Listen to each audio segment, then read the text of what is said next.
What's that doing up there? Get off my screen. You get off my screen. Okay, everybody's off my screen now. All right, cool.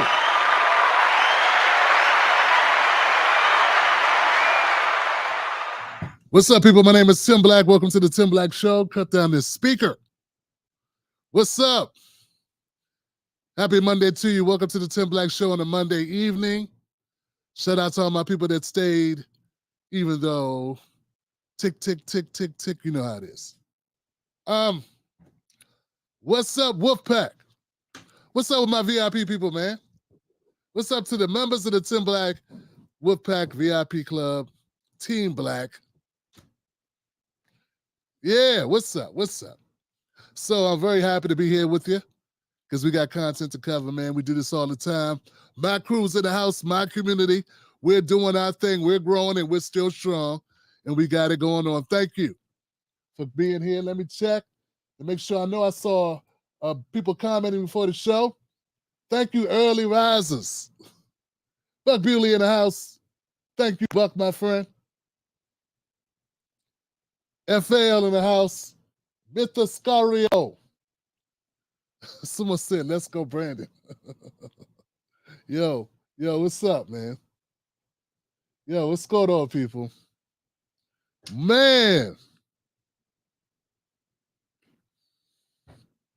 Nelson, what's up, man? Frankie Lee, Mr. Scorcio. Okay, hope I didn't do too bad on that. The Most High is up in here. Yo, man. The Big Cheese. Foolish Coyote. What's up? Jay the Informant's back.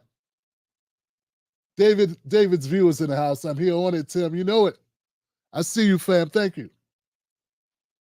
Dimitri, OG. He's an OG, yo. How I say that, man? That's a lot going on here. Charlie. Choli. 4141. Thanks, man, for being here. Anybody here not a subscriber to the channel?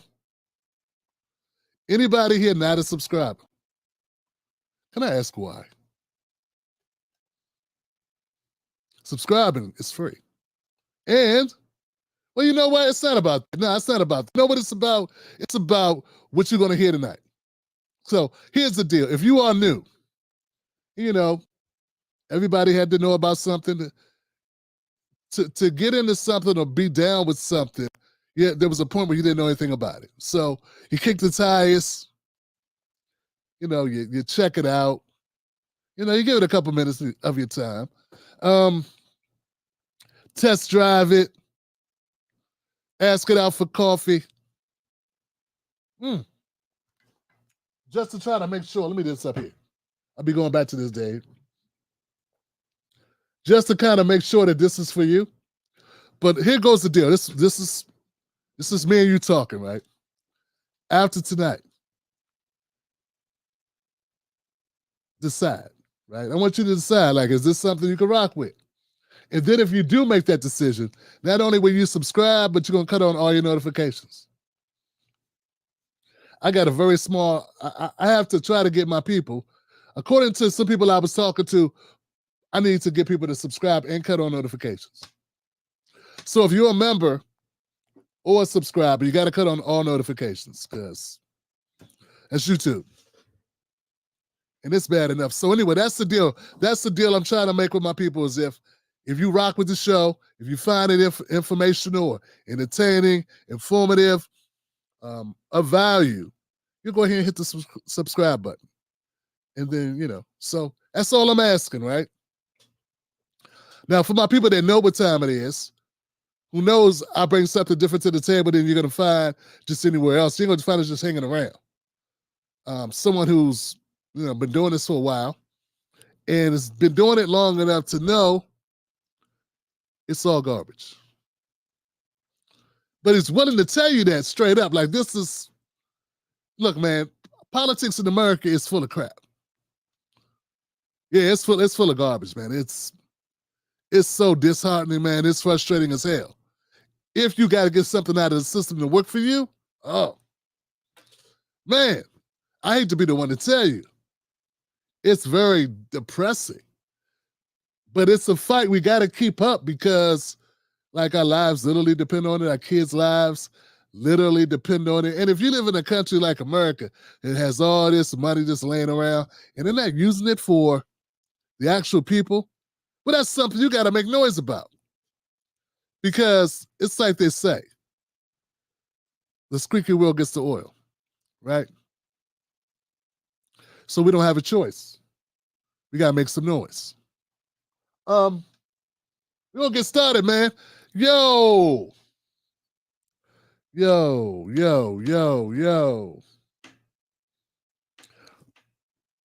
Trump is making Democrats antsy. Donald Trump is making the Democratic Party antsy. They look horrible. If they were a boxer, I'd be telling them it's time for them to lay down the gloves. You know, they're on their last leg, it looks like, man. They're panic-stricken.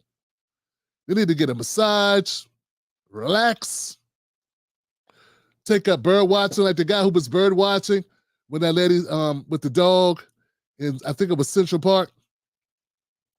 And she was like, I'm going to call the cops. You're harassing me. I'm going to tell the cops a black man's harassing me at the park. He was like, lady, calm down, tits. Just put your dog on a chain. Sign says, chain your animal. Oh, I'm going to tell him a big black man scaring me. He's like a bird watcher, literally. He just won like an Oscar for like his bird watching documentary. He literally was a bird watcher. And he wore glasses because he was trying to, because he is a buff guy. He's like, he wore glasses, not because he needed them, but because he wants to disarm the white people that he runs into while he's doing his bird watching. This is what America has to deal with. This is what black people deal with in America, by the way. How many white people got to wear a certain type of glasses, got to wear glasses to look less intimidating, in order to not be harassed in society? Not a lot, which is perfect for my second segment. Damn it, that's my second segment. But anyway, Johnson, damn it, I got off. Look, Donald Trump is making Democrats pee their pants. They can't take it, man. They're not used to somebody playing the same games they play. That's what it is. So Donald Trump, he went to a church in Michigan. And it's crazy what the Democrats are doing, man. I don't know if you noticed it now, but Democrats own black people. They just own us, man. I don't know when it happened, but they brought slavery back. Yeah, they got a signed release form. They got receipts, papers of ownership for every Negro in the United States. Every black person is owned by the Democratic Party, man. And you know who will tell you that? Democrats. It's pathetic, man. So they're in denial and they're pissed off. Here goes Donald Trump in that Michigan area church in a black community. It's a black church, and here he is talking. Is disenfranchised, we're marginalized, we're pushed aside. And there are two things that are happening with crime and employment. You're an entrepreneur. How do you see funding entrepreneurs, specifically keeping the black dollar in the black community? Let me explain. If I want to eat, I have to give my money to the Albanians at Coney Island. If you want to get gas, you need to go to the Chaldeans. If you want to have your hair look like mine, you got to go to Asians. And I thank God for Asians. My wife is right there. She's Asian. Our children are Blasian. So I give it up to my Asian brothers and sisters. But we don't keep the black dollar in the black community. You're an entrepreneur. What does it look like for black entrepreneurs to be able to get the resources they need so we don't look for a handout, but a hand up? I gotta say this. God, this thing is loud, man. You don't hear these type of conversations when Biden comes to black churches. Yeah, I've been hearing all this criticism for this. By the way, I haven't seen this clip yet. This whole clip, I haven't seen this. It was so hard to find this particular clip. All the clips I found were Democrats talking about how few black people there were in this church. I could find very little about what was actually said at the church. But I'm just saying, back to the substance of the question. A black man is asking about black business. He's asking the president. When I saw Biden go to black churches, they weren't talking about black business. They weren't having an honest conversation about economics within the black community. Now, I don't know what Trump's going to say, but this is better than me hearing you do, hear Hillary Clinton, I am no ways tired, doing horrible imitations of black stories that she's heard, or reciting horrible, lyrics in her tone.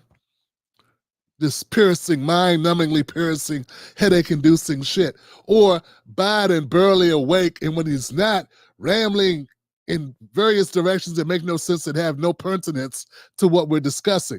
This man is asking Trump about black business. And we got a lot of black people that talk a lot of smack about how horrible Trump is, and hey, we're going to see. But what I'm saying is, at least we're having the right conversations. And anybody who's saying, dismissive of that, man, you must not be hearing what Biden be talking about when he comes through the black church. It's never about anything substantive that's actually important to us. It's about the message of the Democratic Party, their talking points.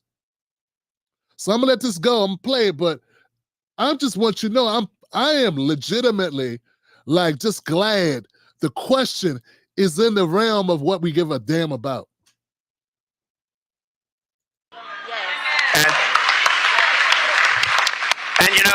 And we talk about this, you have a lot of dollars in the black community and they don't keep it. I think one of the biggest problems that I see is the crime. They have to stop the crime. If they stop the crime, you're going to see more and more stores sprout, and we're losing them in other. Shit. Hey, man, I said all of that just for him to say the wrong thing. Yeah, all you black Trumpers, that's the wrong thing to say. One of the main reasons why we have black crime in the black community is because we don't have resources in the black community. Everybody knows that. Well, not everyone. A lot of the non-COONs know that. So for Trump to go right there, that means, I'm sorry, you Trump worshiping, you Trump butt kissers. This is not good. He's shifting a legitimate question.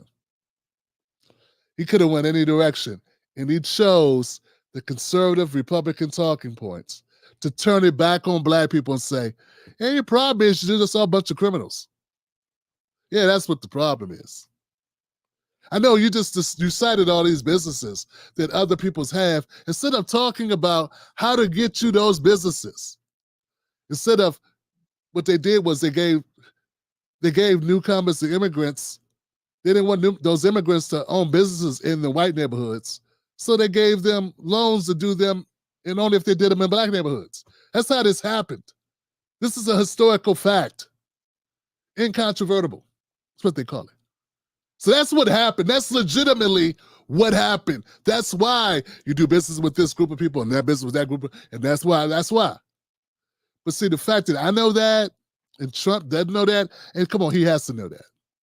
If he doesn't know that, you need to fire everybody that works for him. But he's going to pretend like he doesn't know that, because the only way that you can answer tough questions about black people and not piss off racist white people is to make the problem black people. Yeah, I got ahead of myself. I put the cart before the horse. An old Trumpy Trump did an old Trumpy Trump. That's why you cannot get excited about Donald Trump. Let's keep going.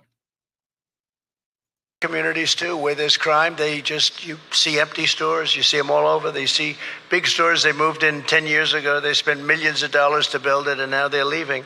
And these are not necessarily black communities. In many cases, they're not at all. But with his crime, there's empty stores and you don't keep the money. So I think the biggest thing we can do is stop the crime. We're going to stop the crime. We have to let people feel free and be able to walk outside and not even think about being mugged or... Look at Byron Donalds. Look at Byron Donalds. Look at him. Look at the man without a soul. Look at him. You're looking at a man who's soulless right now. His soul has left his body. Oh, it's an embarrassing thing when you gotta shuffle one's feet. When you gotta tuck your tail. Show a black man like that gotta, pretend not to know what he knows. I mean, that is embarrassing, I mean, we all know Biden is a segregationist. We all know he eulogized former Klan members, who recruited other Klan members. Like, we know this thing about Biden. No, he's horrible. Crime bill locked up more black people than almost as many black people as slavery under Biden. So I know he is, but people have this tendency to think, oh, Biden's garbage, so Trump's got to be better. No, not really. This answer, horrible. Because what he suggested is, what we need to do is mass incarcerate black people who we already know they're under-resourced. He just said all these problems, and now the people that operate outside of the system, who do crime, who operate because they need resources outside of the system, he said the best way to fix the problem that they have no resources and resorting to crime, and people that do crime, is to put them more in jail. So let's mass incarcerate ourselves to a better situation. As a business owner, the main reason why businesses shut down of any kind is lack of resources. Lack of funding, particularly black businesses, because we start off so underfunded compared to all other businesses by any other group. That's the real reason. As a business owner, as a person who does my research as well, I can tell you that. You don't think Trump knows that? But Trump's playing by the same old book. Black bad, because the only way that you can say anything or offer suggestions to black people, knowing that white people that don't know that they're racist and Latinos that don't, who are, these are the ones, how can I say this? There are people that are explicitly racist and implicitly racist. Explicitly racist people, there is nothing you can do with them. They know they are, and they claim they're glad to be. And they'll tell you, hey, I'm racist. Those are explicit. The implicit ones with the implicit bias, they don't even know that they are. So the people that have implicit bias, they just knee-jerkly just think, okay, black people bad. But they'll tell you they know some good black people. So Trump doesn't want to lose either group. Close election coming up. So the only way that you can do that, folks, is you have to throw black people under the bus, under the guise of helping them. All right, let's keep going. Damn it, Trumpy Trump. Or hit or shot or anything. And, one of the examples, I see the love in this church. It's incredible what you've done. You've done an incredible job. I would like to ask if you could final out with a prayer. Is that okay? I don't want to get you by surprise here because this was not, but I've heard so much about you and so many great things, and it's such an honor to be here. It's such an incredible honor. And with so many of my friends that are political leaders that are really going places, and he is on the list, by the way, and I don't know if he's going to make it, but he's on a list of a few people, right? Not too many people. Would you like to be VP? Huh? I think he would. Tell you one thing, he'd be a good one too. But I'd love to ask you to finish off with a prayer. Does that make sense? I would love to pray. Thank you very much. Let us bow our heads. Heavenly Father, with... I think that's enough. Oh, Trumpy Trump. Oh, Trumpy Trump. Hey, man, look, guys, it is what it is. Part of the problem we have, man, is that, well, in a situation like this, we're forced to deal with unhappy realities, right? So anyway, the Democrats are pissed off because how dare Trump do what we do? Yeah, Democrats are like, how dare Trump go do what we did?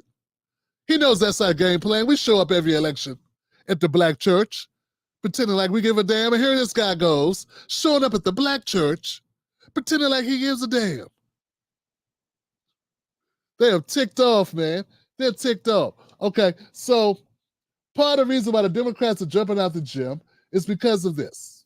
Voters, compare where we were at this point in 2020, compare where we are now. You know, at this point, look at this. In 2020, Joe Biden was getting 86% of the African-American vote. Look at where it is now.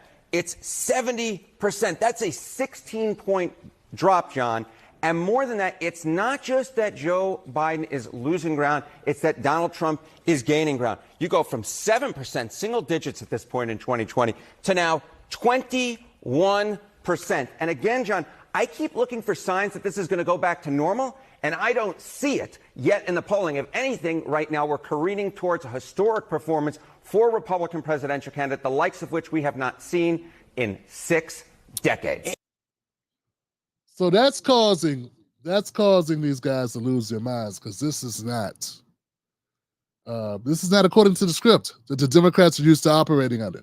So to that point,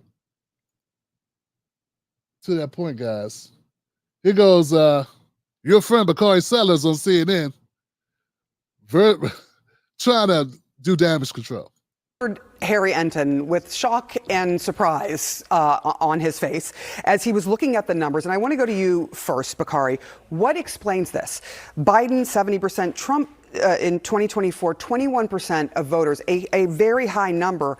And then when you look at 50 and under, the numbers are dramatically different for any Democratic president that we have ever seen. These numbers very high for a Republican candidate. What explains that, you think?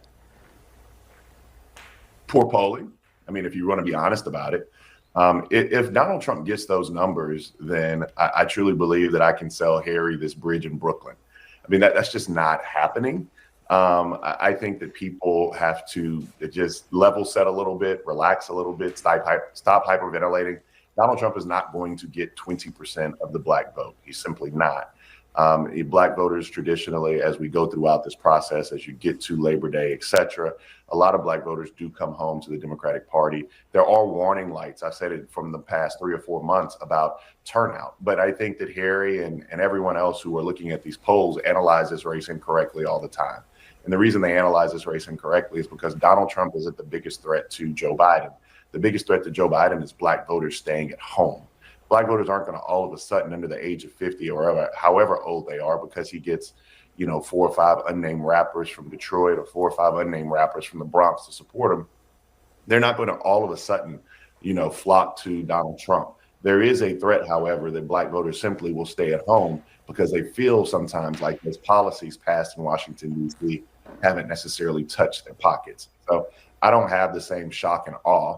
I just think here we are in the middle of summer and things will stabilize and get back to norms as they always do. But the numbers are the numbers, Bakari. I mean, are you saying just don't believe the polls, or are you saying you don't think these polls will be representative of the population once voting begins in November? Oh, both. I think that traditionally, what we've seen over the past 8 years is pretty bad polling.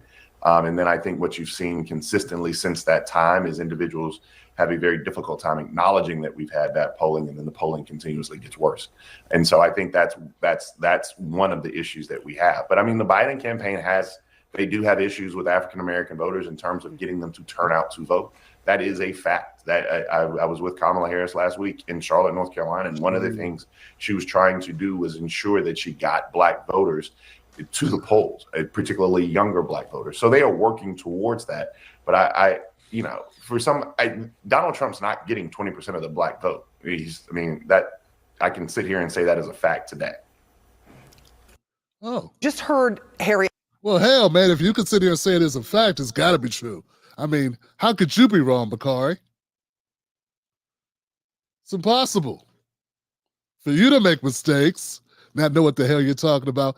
But I agree with you. I don't think he's going to get 20. I think he's going to get closer to 30. So there that goes. Yeah.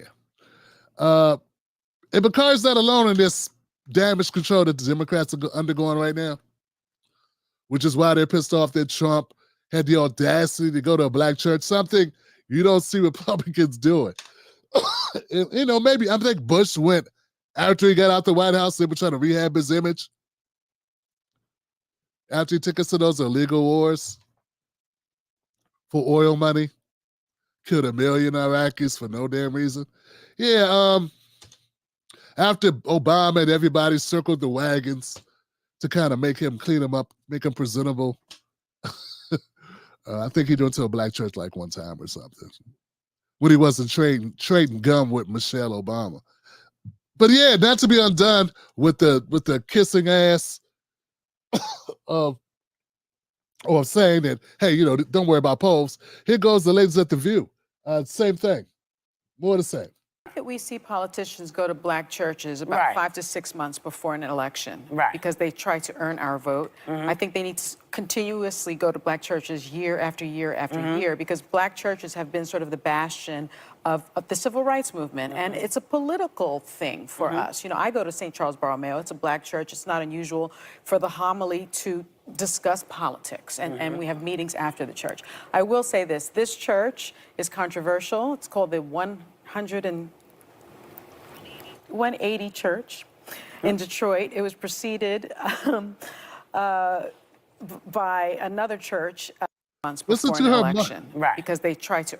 Listen to her mock the church because it's not her church.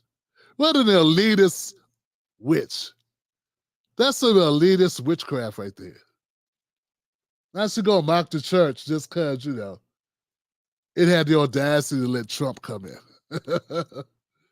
That's horrible, man. This church is controversial. It's called the 180 Church in Detroit. It was preceded by another church. They don't want this pastor in this church. They're trying to kick him out. But the most iconic church in this area was founded in 1920. It's the Triumph Church. There are 2,000 new members a year and 14,000 average in attendance on a Sunday. He had about 300, but I didn't see a lot of black people there. And so I will say this. Not black like you, right, Sonny? Think that I don't know how much black like Kamala longer we have to say this isn't about black voters choosing between Biden and Trump. This is about black voters choosing between Biden and the couch, okay? It's not about Trump. Trump has no chance at getting a majority of black voters. 81% of black men are Democrats. 97% of black women are registered Democrats. So this is what the scenario looks like. Well, and it's just a fallacy. This springs from a place that there is some evidence that shows there's been a shift. It's fairly... Okay, then. There we go. I don't know why this thing is doing all this repeating, man. Damn it. Okay, so, yeah, man, the Democrats, they're under damage control time right here, man. That's exactly what this is. And I think it's time for us to go to the truth cam. Let's do it. Yeah. Wow, man. Hard times for the Democrats. Listen, I think I put my finger on it here. When I was listening to Bakari Sellers shovel nonsense, it dawned on me. Bakari's just trying to keep a job. Hey, he's trying to keep a job. I mean, I know he's probably made lots of more money than he's entitled to make. Being a talking head for the Democratic Party, going on all these programs. But here's the thing. You're kind of not, why would anybody want to employ you or give you money to speak if you can't help Biden win? I mean, come on, how effective have these black talking heads actually been? Not very effective at all, man. Nah, so what they have to do is they have to come out, they have to pretend that they mean well.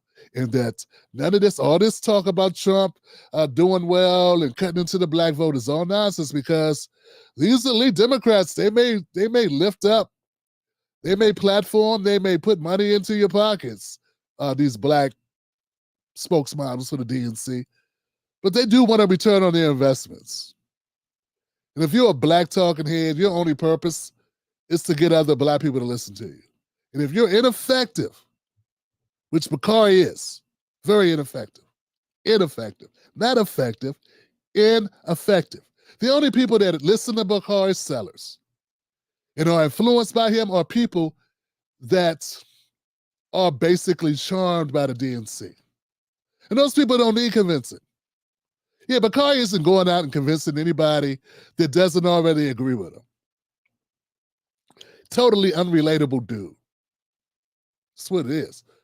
But the broader point is really not about him. It's about all these talking heads, all the black ones, all the ones that look black or half black or semi-black or whatever, can throw up any type of black, like claim blackness in any way. Their whole purpose right now is to circle the wagons and try to save Biden.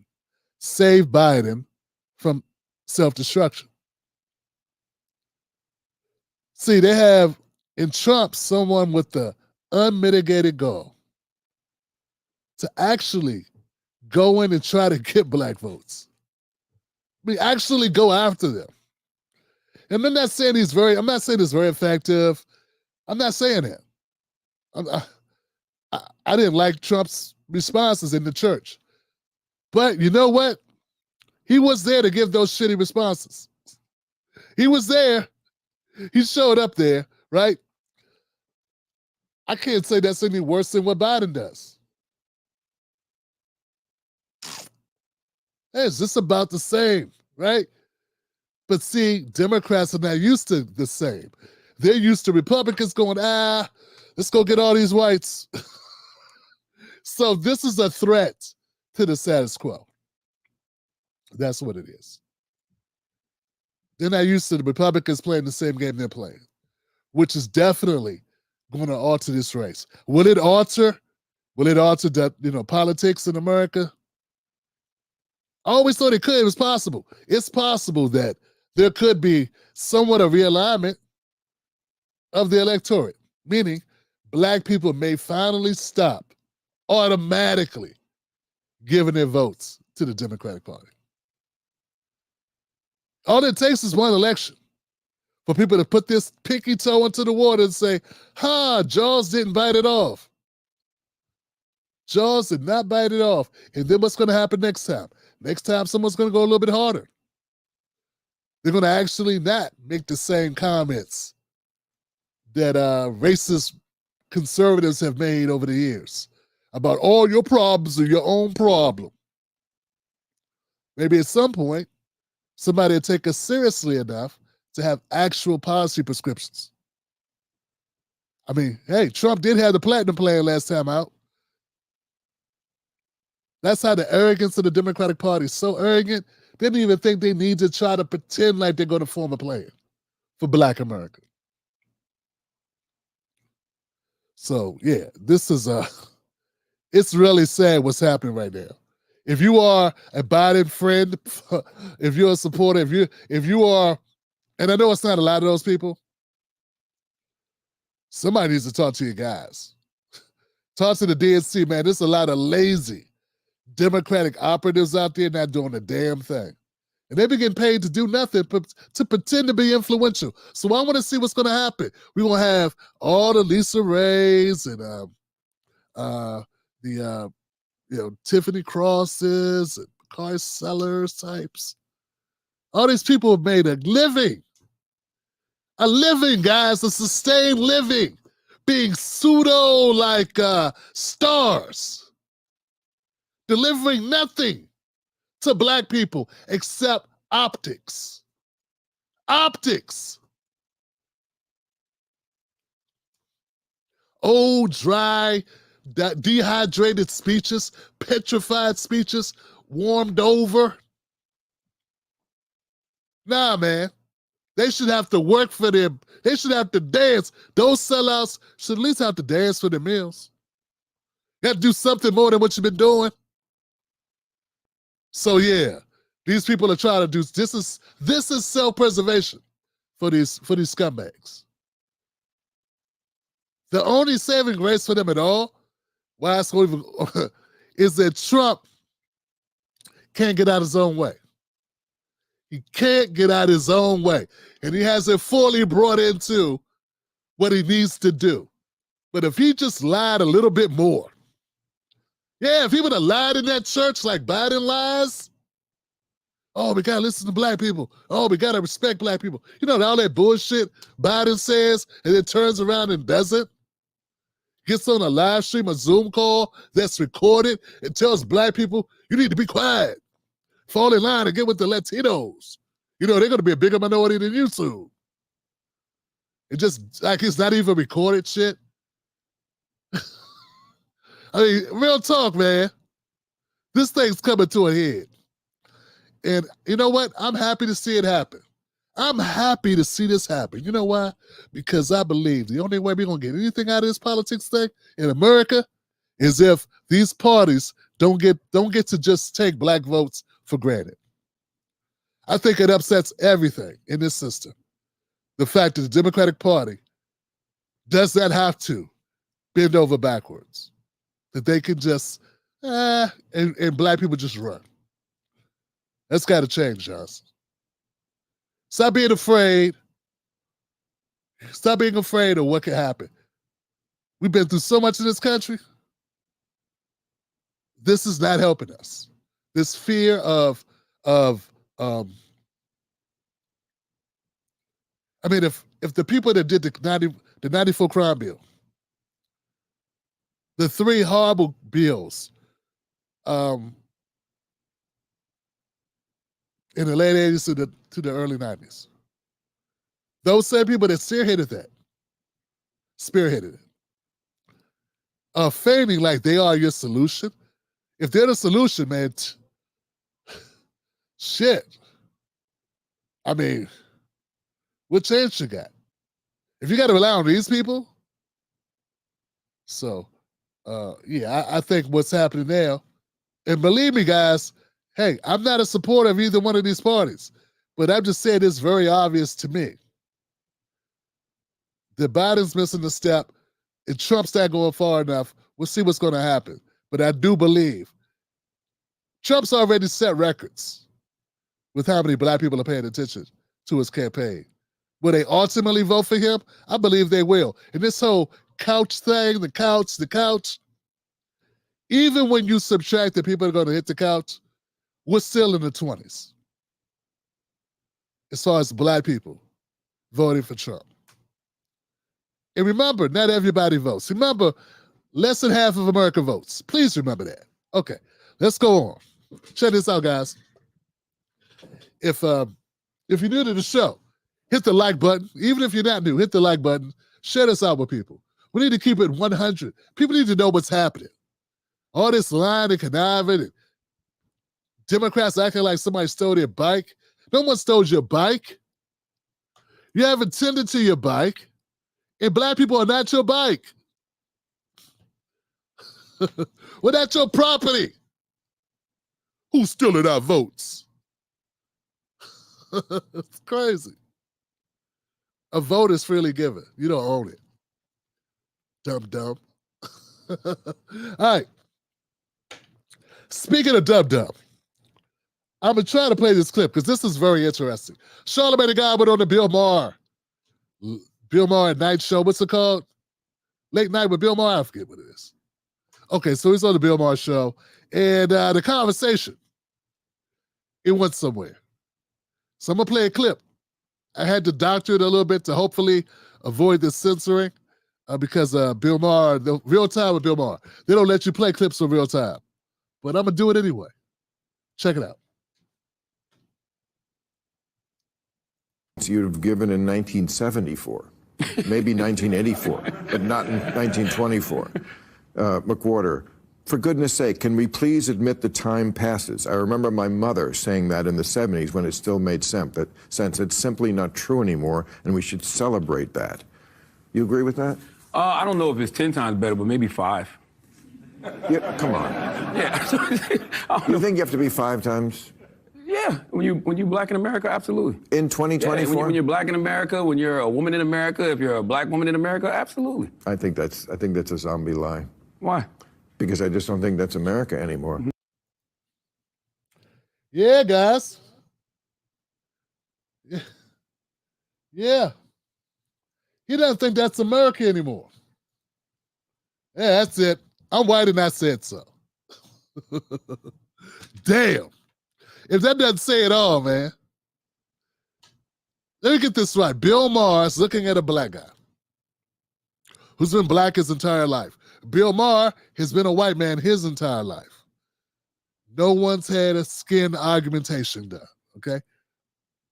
And Bill Maher is asking, do you really think that black people have it 10 times harder, 10 times better? And he says this to a black man. And the black man says, maybe 5 times better. And the white guy disagrees with him and has no data, has nothing. He says, that's zombie talk. Meaning no thought, deadhead, or instinct. He says that to Charlamagne. Folks, and Charlamagne says nothing. He has nothing.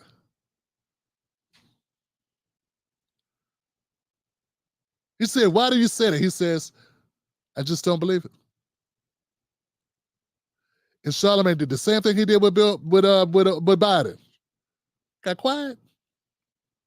Teslin, you need to talk to Charlamagne. Yeah, he needs to stop writing books, start reading them. Stop writing books, start reading them, Johnson. Oh, come on, man. You could have responded to that shit. Then he goes on later to say something about, if it's so hard, he was like defending Caitlin Clark, and they just hate her because she's white. And Charlamagne's like, well, she's got all this attention, and there's been other black women who have been very skilled. He's like, and then Bill Maher's like, so what does that mean? He's like, well, there's somebody who came from my hometown that was a great rookie, came in number 1, and she didn't get all this fanfare. And Bill's like holding on to this thing like it has nothing to do with race. Look at Serena Williams. And once again, Charlamagne had nothing. And that's why Charlamagne gets to be Charlamagne, because he's got nothing. I mean, God, man. I know I'm supposed to trash Bill Maher, but bro, you got to do a better job, man. You got to do a better job. Or is it a script like you don't do a better job on purpose? Like, is that it? Like, is this intentional? That's why you get to go on the Bill Maher show? Because you don't embarrass him? I mean, come on, you've been black your whole life.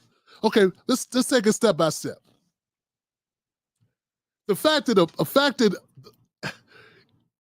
a white guy's telling a black man that he didn't have to be that black people don't have to be better than white people to do as well as white people smacks in the face of everything that we know about America. I mean, there's been study after study after study that shows if I sold this pen right here, if I sold this pen, if a white guy if I sold this pen and a white guy sold this pen and I was holding this pen in the picture on eBay, and the white guy was holding this picture on eBay, and you can see our hands, his pen would get higher bids just because it's a white hand holding the pen. And that's not just from the white shoppers, that's also from the black shoppers. These are just studies. These are just facts. See, white supremacy affects everybody, not just white people. The white man's ice is always coldest. People think that. We all know water freezes at 32 degrees, but in fact, that saying came from black people criticizing black people for preferring to do business with white people for no other reason than they were white. For no reason. So, to come back to Bill Maher, wouldn't even have to be that explicit. Could have just said, well, Bill Maher, I mean, I respectfully, I'm saying you think you're right, but I know I'm right because I'm black and I've lived this. Prove me wrong. Prove me wrong when I say this.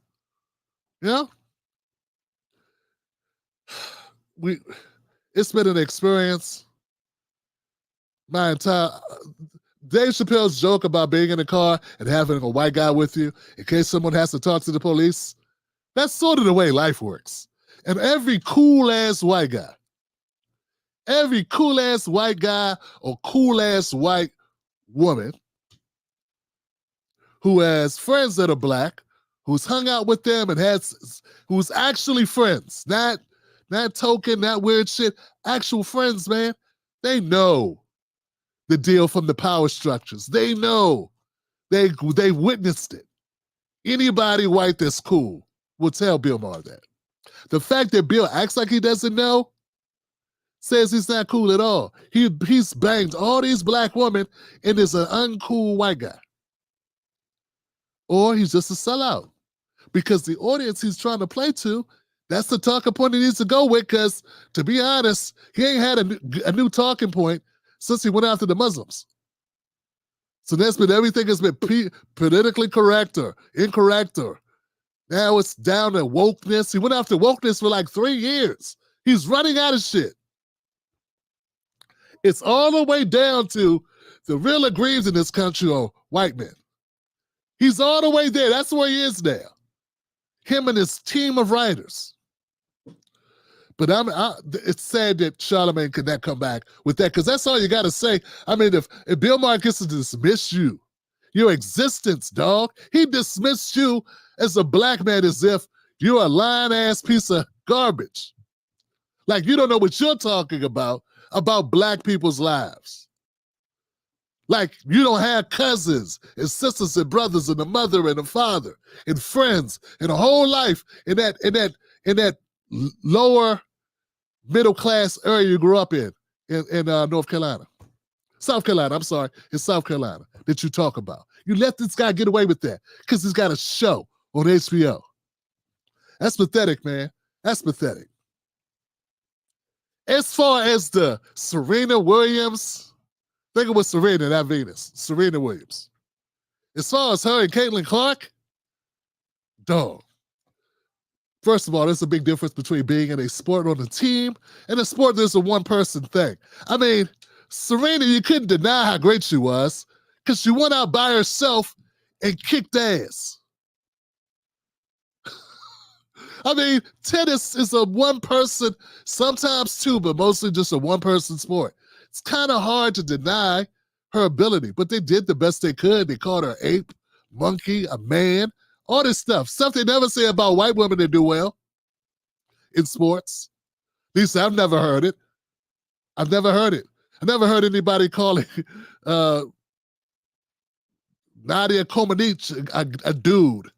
or you know, like, I just can't think of, like, Billie Jean King was never called, I mean, Nadia, I don't know, Consolina, whatever. What I'm saying is, it's very simple. The big difference between Caitlin Clark and Serena Williams is if you're trying to say, well, the fact that the world knew that Serena Williams was a great tennis star, well, shit, she won all these trophies. You can't compare someone who was a professional for the past 20 years to somebody who was a professional last month. What are you even talking about? You really having that conversation and you had to tap out on that shit? You really had to tap out on that one, Charlamagne? You really had to throw the ball away on that kind of comeback? This shit's embarrassing. Yeah, Caitlin Clark. Once again, they're cool-ass white people. They're cool-ass, you know, that understand the dynamics of the country they live in. Then white people want to see a white person win. They want to relate to the person that's playing as much as they hate to admit it, but that's just how it is. It's really not that, like, weird. It's really not. That's what Rocky was, dum-dums. For those people not born in 1970s. Rocky, do you know the franchise is still active? White guys loved Rocky because he was a white boxer who beat up black dudes. He also beat up the white Russian dude too, don't get it wrong. And then him and the black dude, one of the guys that beat his ass, they became major friends. So anyway, but the point is this. Why we gotta lie? Why we gotta lie? Why you gotta sit there and let Bill Maher dunk on you and put his nads in your face for no reason?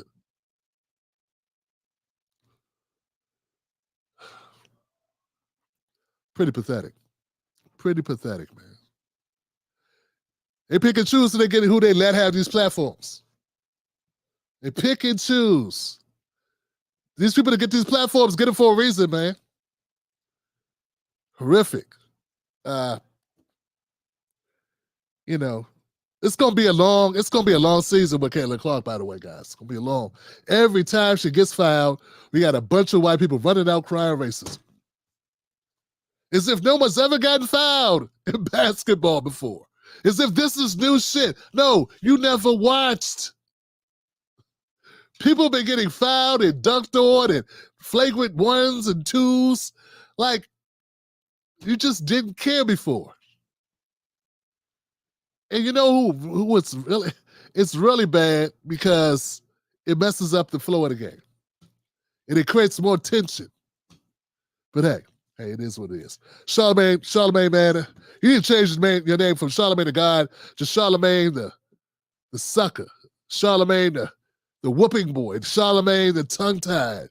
The only time you got a lot of smoke is when you're talking to black people. Because when you get on here and you talk to white people, all of a sudden you can't talk. What is it, man? You can't talk to whites? You got a lot to say about black women when they come on your show. Can't talk like that to white dudes? See, that white supremacy shit be fucking... I'm sorry, language. The white supremacy nonsense be getting to you. It's got to be what it is, man. Because you had no problems. You talked to goons. Bill Maher ain't got goons. You was talking smack to was it Tretch or I know it was Birdman. You talk smack to him. You talk smack to dude from Florida. You talk smack to dudes that got goons. But you want to talk smack to Bill Maher? Really, dog? That's embarrassing, man. That's embarrassing. You was running for Bill Maher like you ran when them dudes jumped you outside your studio.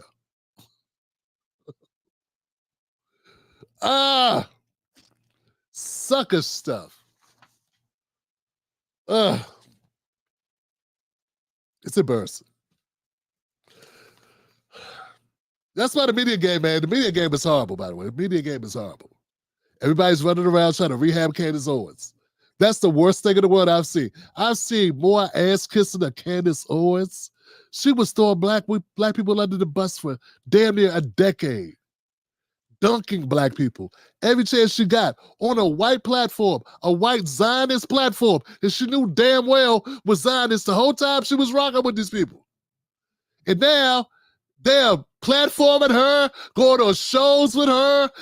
Everybody's just buddying up. People doing content. She did. I'm rooting for her to pay back Ben Shapiro. She was with Ben Shapiro. She took millions of dollars from this dude. What are you talking about? Man, these people are scumbags, man. All they want is money. They don't have ethics. They don't have ethics. Not for black people, they don't. They have it for everyone else. Everybody, you see them cursing and spitting about Palestinians, but they can't even be bothered.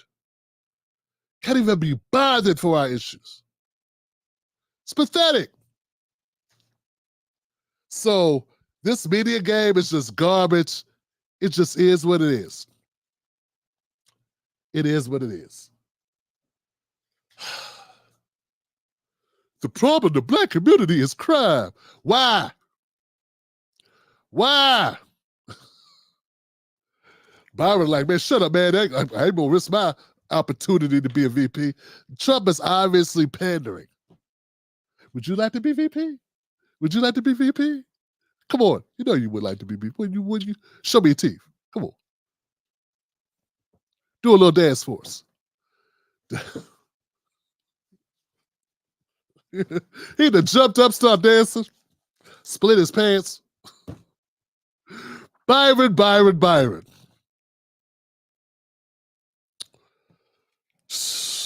All right. If you're new to the show, my name is Tim Black. I do this on Mondays through Sundays till Fridays. Sundays till Fridays.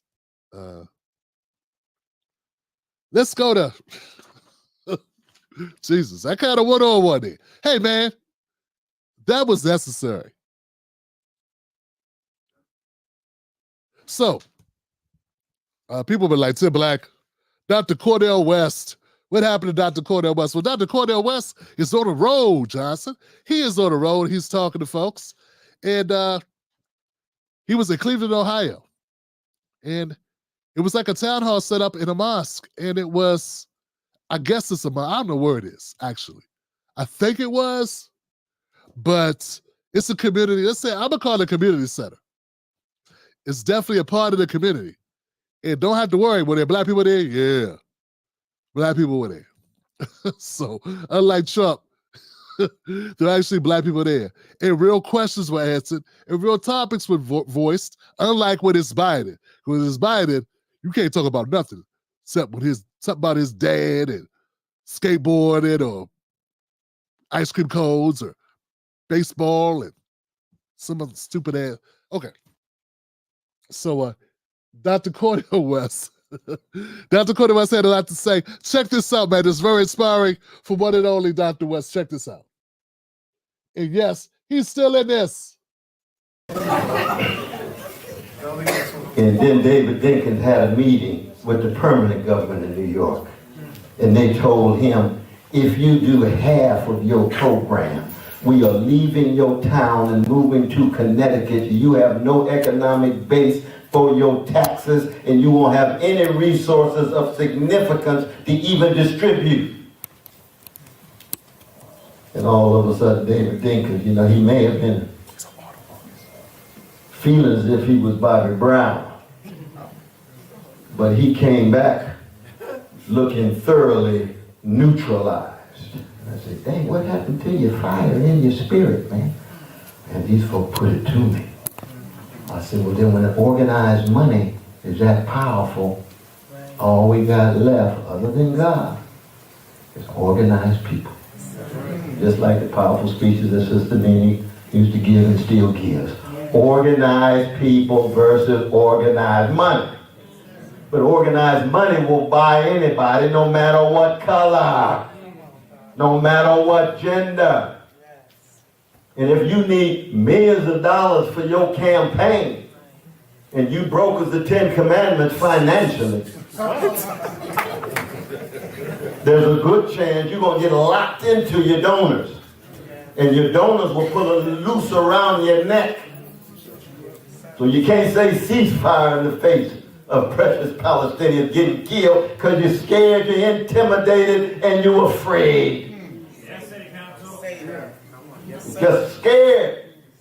Now, I believe in honesty. I don't mind folk coming out and saying, I wish I could do something more progressive and radical, but I'm scared and therefore I'm going to sell my soul. Pray for me. I appreciate that honesty, but don't walk out there and act as if you Malcolm X's second cousin on the cutting edge of justice and you sold your soul for a mess of pottage. Tell people the truth. Respect them enough to tell the truth. That's what Harold Washington did when he got into Chicago. He said, look, I got all of these white supremacy and capitalist elites coming at me, and I got all these precious upstate Mississippi Chicagoans supporting me. If y'all don't remain organized and put pressure to give me some wiggle room, they're going to devour my soul. Because they got organized money. And they keep at it over and over and over. And when you point it out, then they start calling your name. Come on. You must be anti-American. I've been here 12 generations. When did you get here? 1935? That's what I thought. And a lot of folks just got here in 1935, don't even want some of the new immigrants to get in. Ain't that something? Of course, we go on and on. If it wasn't for the Black Freedom Movement in 1965 with the Immigration Act, where it was only Western Europeans who could get in between 1924 and 1965 because they had a white supremacist criteria. So if you're from other parts of the world, you couldn't get in. But after 1965, a whole wave of folk from all around the world could get in because black people struggling for justice for everybody, not just the chocolate side, everybody.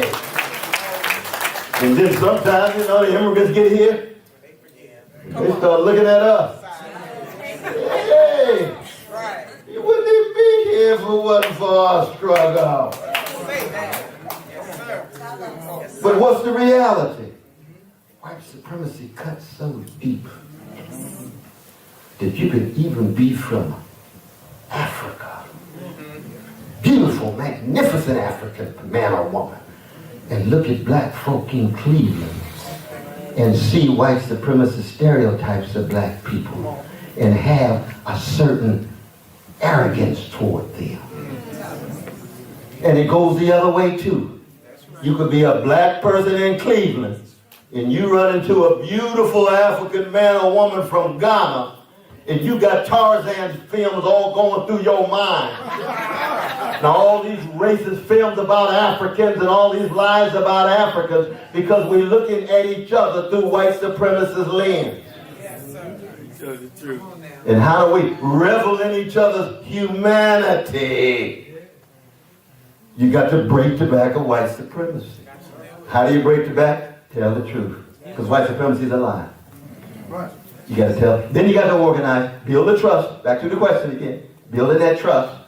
And then push. Now, in the end, there is a possibility that the powers that be could try to kill all of us. Gangster the gangster. But that's not in our control. We're going to love our children. We're going to love the memories of our grandmamas and our granddaddies and our mamas and daddies in the face of whatever is coming our way.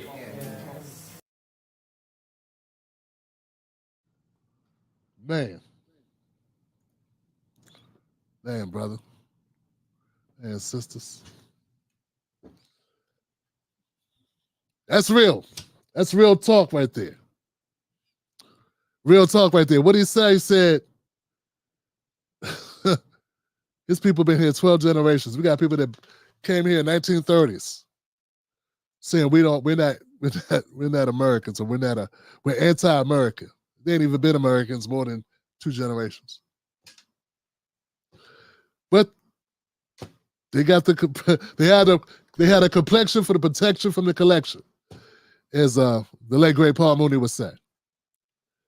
And he talked about the freedom movement, and what opened up the immigration in 1965 was us. And those same people that come over now, and I put out a video about this. It's a short clip. It's dope. It's pretty dope. I think it is.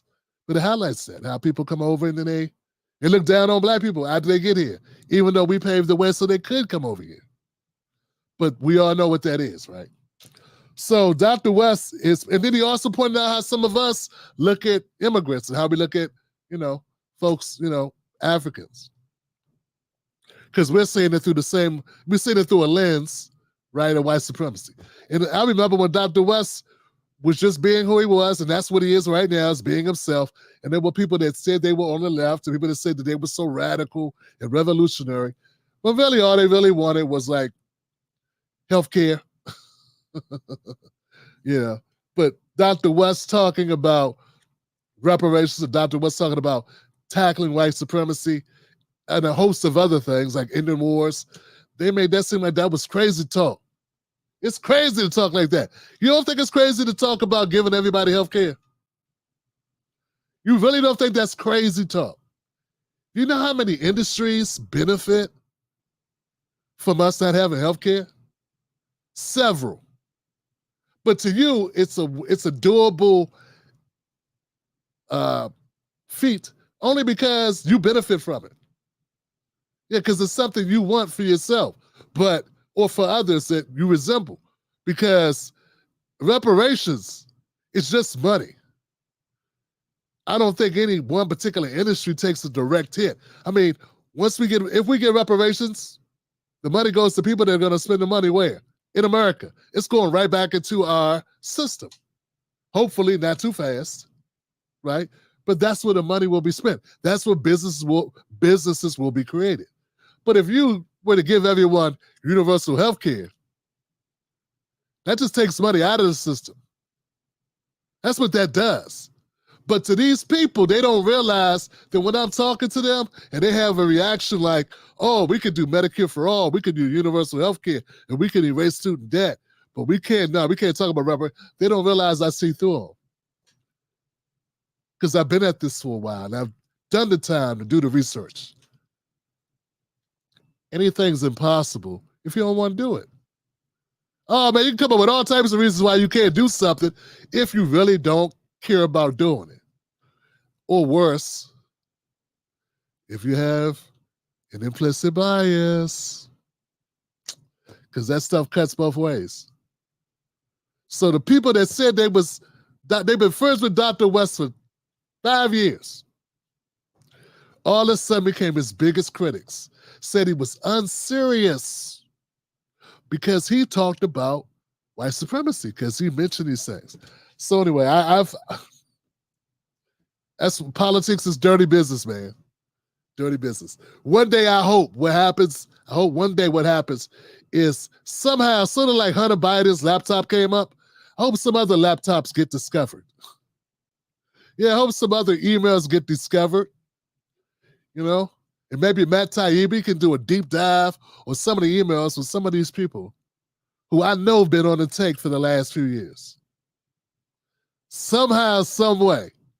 Maybe if I just put it out in the system, it'll come back. They say, talking into action. Mrs. Black, she has a, speak it into existence. Maybe that'll happen. Man, that would be sweet, man. It would be sweet to have that happen. So yeah, also at this same event where Dr. West was in Cleveland, Ohio, that's the home of none other than Nina Turner, Senator Nina Turner, and she spoke. And folks, I hope I'm not going to get in trouble. Remember, go to Cornel West 2024.com, Cornel West 2024.com. Also, join the Cornel West YouTube channel, okay? I want to play you a little bit of Nina Turner speaking. Sister reminds me why she's so amazing. Dr. West's literature, and I've traveled all over the country with Dr. West.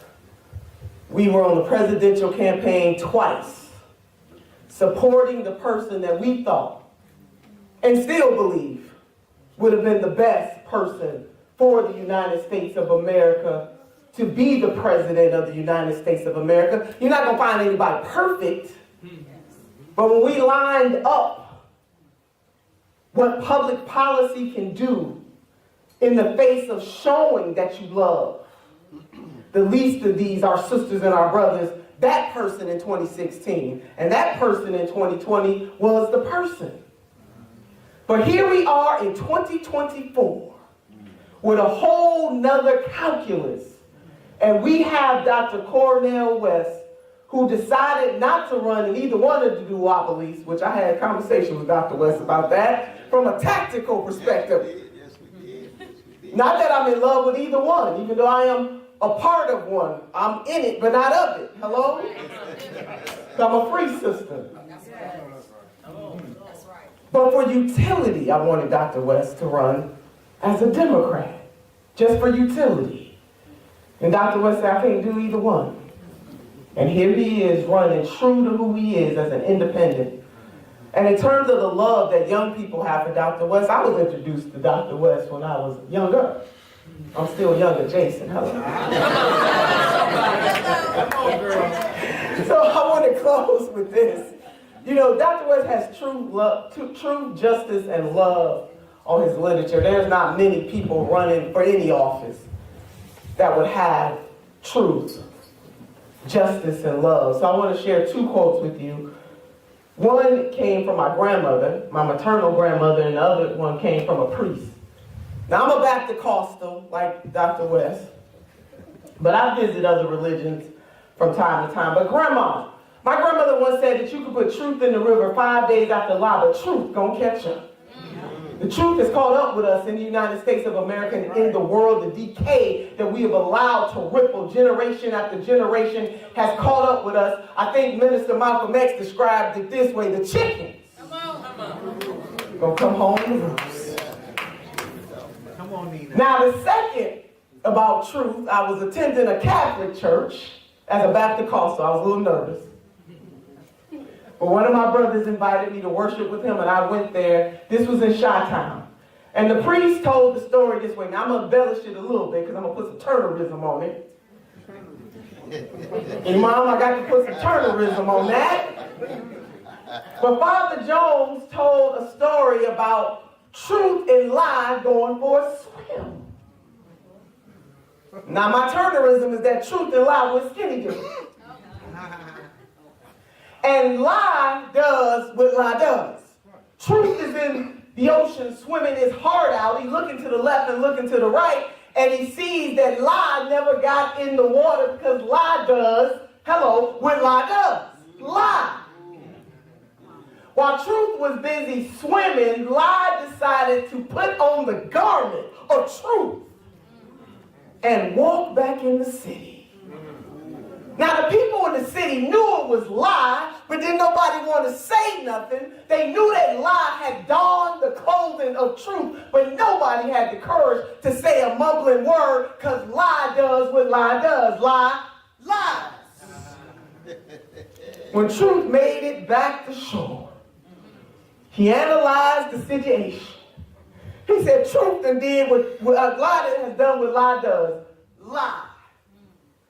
Truth could not put on the clothing of lie, so truth had to go back into the city naked, and people had to behold the naked truth. See, it's something there. Catch up with me. If you're not catching what I'm putting down, truth had to walk through the city, and people had to behold the naked truth. The naked truth today is that we have too many political and religious leaders who have failed us. The naked truth is 60% of the American people live paycheck to paycheck. The naked truth is that we, as a hegemonic nation, the empire, as Dr. West calls it, we could have had universal health care, but they'd rather spend those billions of dollars to make war. The naked truth is we can't expect the same politicians who don't care about the hungry children in Cleveland or the hungry children in Chicago or the hungry children in Detroit to care about the hungry children in Gaza. The naked truth. You can't ask those same people. We got genocide going on in the Sudan, uproar in the Congo, disruption in Haiti and Yemen, and here we are in Cleveland, Ohio, wondering why we can't get leaders. And shout out to the Cleveland City Council that came around and did the right thing. You got Councilman Richard Starr that was leading that. We got a Jewish sister on council that was leading that. But we got community folks that said to power, as community folks often do, we will not be moved until you pass a resolution calling on a ceasefire. We will not be moved. So all I'm saying, sisters and brothers, family and friends and frenemies. Minister Malcolm would address, he said, I know some enemies up in this house, so I'm going to call them frenemies. We cannot ignore the naked truth. And when it comes to moral clarity and intestinal fortitude, Brother Bashir, Councilman Jones, we know that there is only one candidate in this race who has the type of clarity that doesn't flap in the wind, that understands the truth, the whole truth, and nothing but the truth. And that is Dr. Cornel West.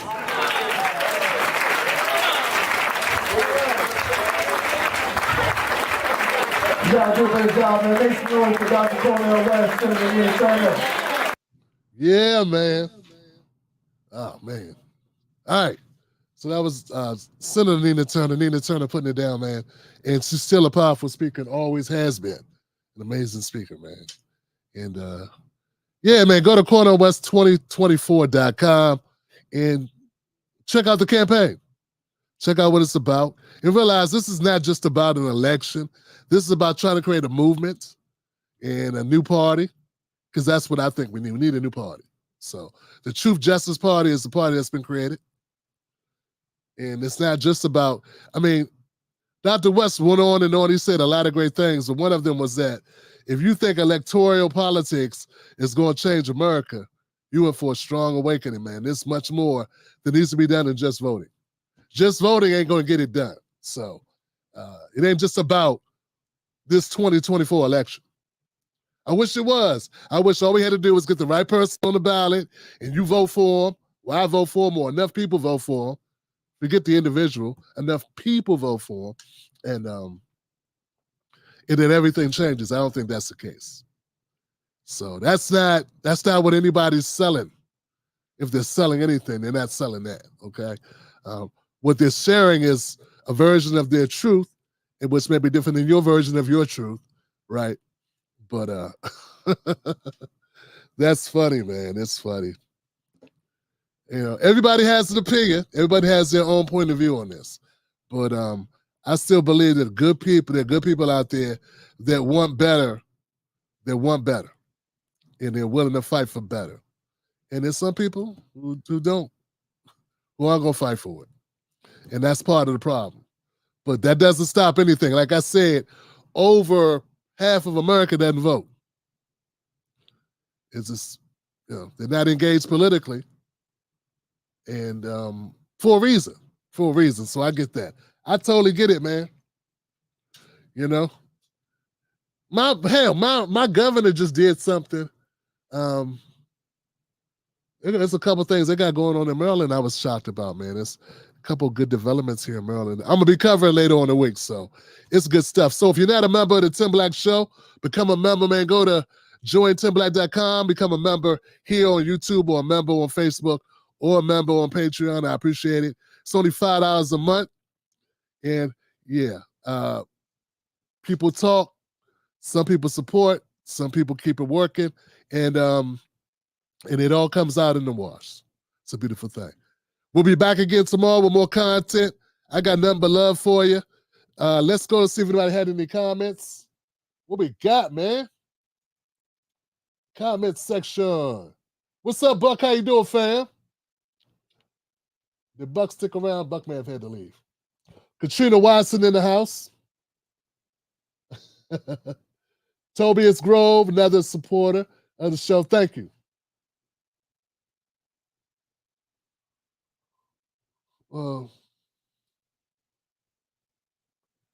Nelson Ortega. Damon Reeves. Damon Reeves says they need to shake up the congressional I don't think I could say that word, man. I've been getting in trouble with YouTube lately. Yeah. Here it is. Violet Content Boutique. Thank you, Violet. I appreciate you.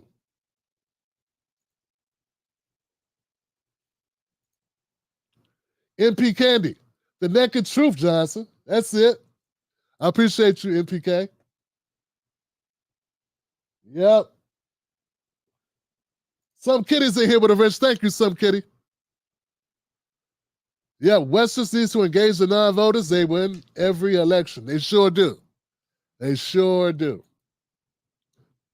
That's why some of the conversation about Trump and the problem is the couch. Man, non-elections win every election. But that's the only talking point the Democrats got left on every channel that I watched today when I was developing content for today.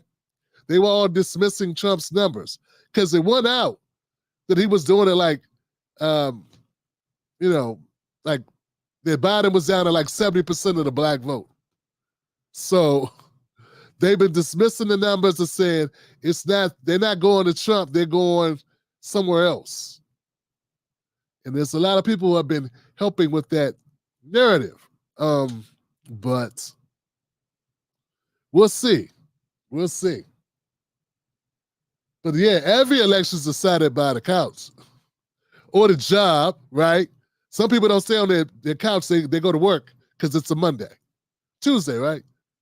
Yeah, they go to work. They're not off work. So they won't be on the couch, they'll be at work. Most of the people. Adam Bergen would always love Nina. That's right, Johnson. Much love. Buck says, I am good. Thank you, Buck, for hanging out, man. I'm almost done, brother. I'm just going to my 10 Black Wolfpack people. Like Black Magic in the house. Thank you, Black Magic, as always. Yeah, at least people are talking. Unfortunately, not members of the show, but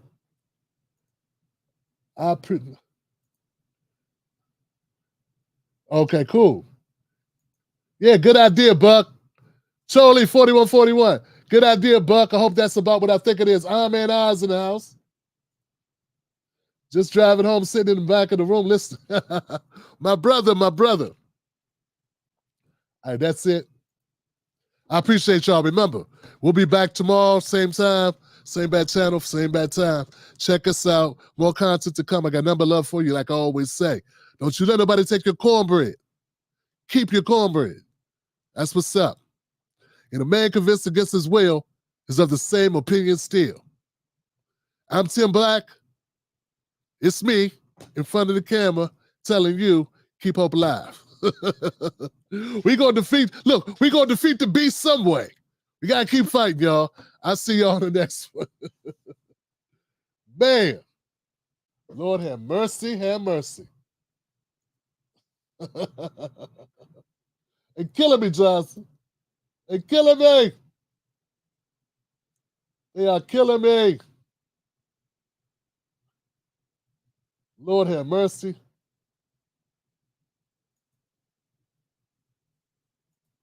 Man, why is this? Man, I would have tossed this dude out, man. He in here screaming all types of crazy foolishness. Okay, he got a little bit better. Come on, man. Hey, Rizal, get a massage, man. Go relax, man. Drink something calming, man. Goodness gracious, man. For real? That's what we doing. Drive-by flooding with all caps, acting crazy. That's what you do, man. Come on, bruh. Come on, man. That's how you show your support, huh? I'm just gonna drive by and yell at everybody. Yeah. Lord have mercy, man. Hey, y'all. Thanks for watching, man. Jesus Christ. Jesus Christ, man. Come on.